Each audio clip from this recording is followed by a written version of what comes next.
नमस्कार, living India news में आपका स्वागत। मैं हूं आपके साथ जयश्री मिश्रा। क्या आपके जेब में कैश है? क्या आज आप अपनी जेब में कैश लेकर निकलते हैं घर से?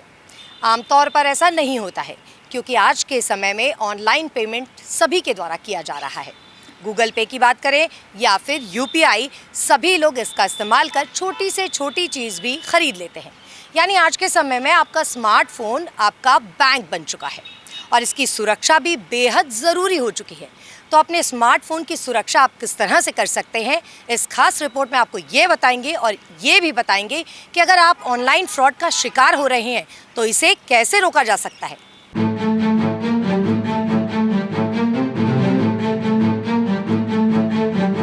आज के समय में तकरीबन सभी लोग स्मार्टफोन के जरिए बैंकिंग और अन्य जरूरी काम करते हैं। इसके अलावा लोग फोन में कई तरह के जरूरी दस्तावेज की फाइल भी बनाकर रखते हैं। ऐसे में कुछ आसान तरीकों से आप अपने स्मार्टफोन को सुरक्षित रख सकते हैं, यानी साइबर धोखाधड़ी से बच सकते हैं। ये आसान से तरीके क्या हैं आपको बताएंगे, लेकिन उससे पहले बता दें कि इस वक्त जिस तरह साइबर अपराध बढ़ा है उससे स्मार्टफोन की सुरक्षा भी एक बड़ा मुद्दा है।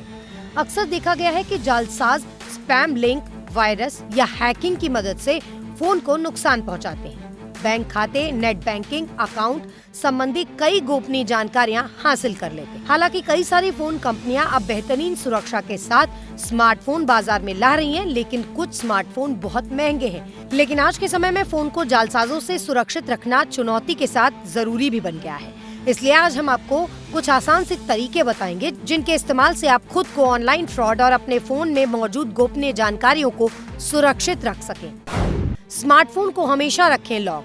सभी स्मार्टफोन में मोबाइल कंपनियां फोन को लॉक करने की सुविधा देती हैं। अगर आप स्मार्टफोन में जरूरी डाटा, फाइल्स, बैंक खाते संबंधी और संवेदनशील फोटो रखते हैं तो फोन को लॉक करके रखें।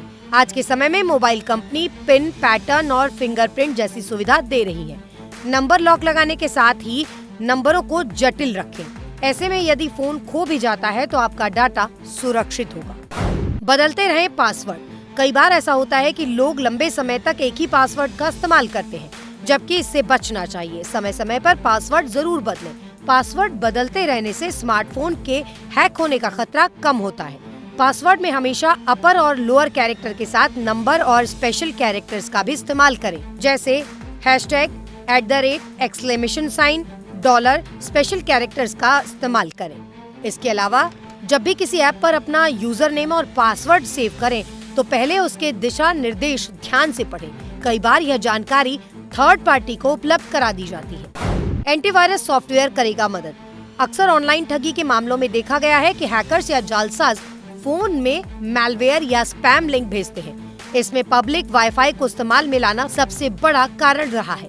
हालांकि आजकल स्मार्टफोन के लिए कई सारे एंटीवायरस सॉफ्टवेयर उपलब्ध हैं, जिनका उपयोग करके आप अपने स्मार्टफोन में मौजूद वायरस व मैलवेयर हटा सकते हैं, जिससे आपकी गोपनीय जानकारी सुरक्षित रहेगी। स्मार्टफोन को रखें अपडेट। स्मार्टफोन कंपनियां ग्राहकों के लिए फोन के ऑपरेटिंग सिस्टम में समय समय में अपडेट की सुविधा देती हैं। अगर आप स्मार्टफोन को अपडेट रखेंगे तो डिवाइस के पुराने ओएस सिस्टम में मौजूद कई तरह के वायरस व बग हट जाते हैं। इससे डिवाइस पर मैलवेयर या वायरस का जोखिम कम हो जाता है। सर्टिफाइड सोर्स से डाउनलोड करें ऐप। कई लोग किसी असुरक्षित लिंक और अविश्वसनीय प्लेटफॉर्म से कई गेमिंग ऐप या अन्य ऐप डाउनलोड कर लेते हैं। ऐसे में डिवाइस से जुड़ी अधिकतर जानकारियां जालसाज या थर्ड पार्टी ऐप के यूजर्स तक पहुंच जाती हैं, जिनसे साइबर ठगी और फ्रॉड का खतरा बढ़ जाता है। इसलिए Android phone users Google play store और आईफोन यूजर्स एप्पल स्टोर से ही सुरक्षित ऐप डाउनलोड करें। साइबर फ्रॉड को रोकने के लिए एक शिकायत पोर्टल बनाया गया है। cybercrime.gov.in पर जाकर आप ऐसे ऑनलाइन फ्रॉड की जानकारी दे सकते हैं। इन सावधानियों को बरतने से आप ऑनलाइन फ्रॉड के शिकार होने से पूरी तरह से बच सकते हैं। तो आप भी अपने स्मार्टफोन का इस्तेमाल करें, नेट बैंकिंग का इस्तेमाल करें, लेकिन सावधानी के साथ।